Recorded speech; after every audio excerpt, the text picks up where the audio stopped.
Hi, my name is Oestreich, and this is my 1985 FXWG Glide. So this bike came to me.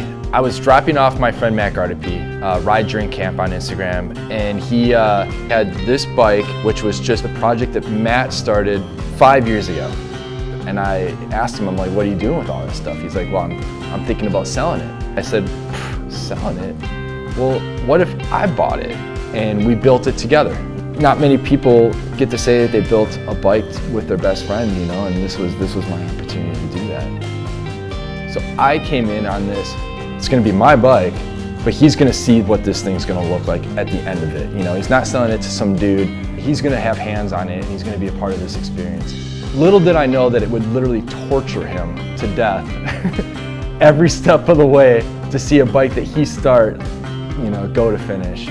This was a hard bike to visualize its completion because it was a bike that was started by somebody else that I was taking on the project, and I wanted to do my best to still use a lot of the things that were started, but also make it my own. And one of the things that was started was the 41mm front end.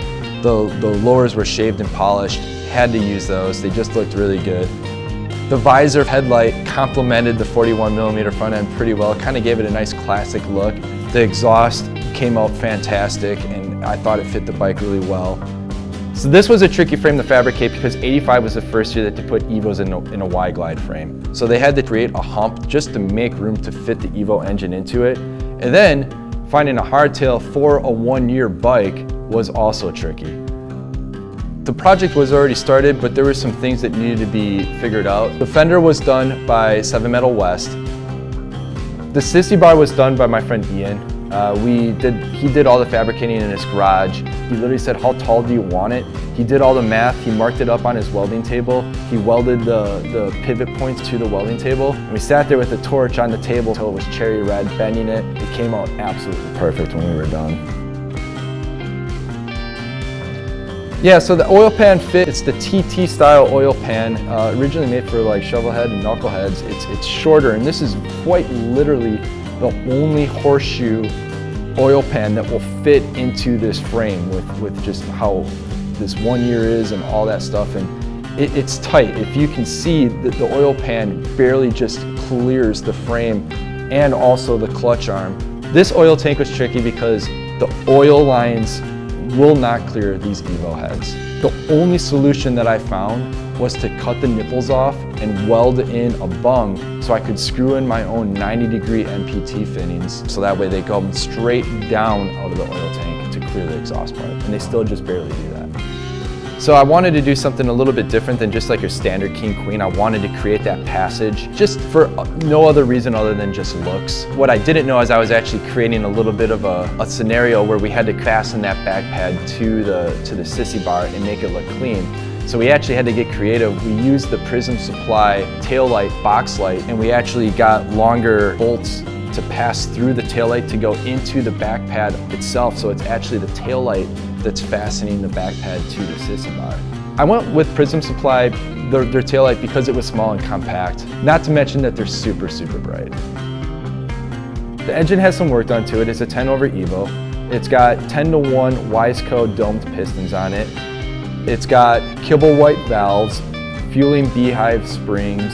It's got S&S roller rockers, Andrews push rods, S&S tappets, S&S 565 cam. Thing goes. I chose green because anybody that knows me and knows motorcycles knows that I have the absolute worst luck with motorcycles. I've blown up 2 engines myself, rebuilt them. So the reason why I chose green is because I know that it's bad luck. And with this bike, I felt confident with it. I wanted to kind of meet the bad luck head on with it. And I was like, the only way I can do that is by painting this bike green.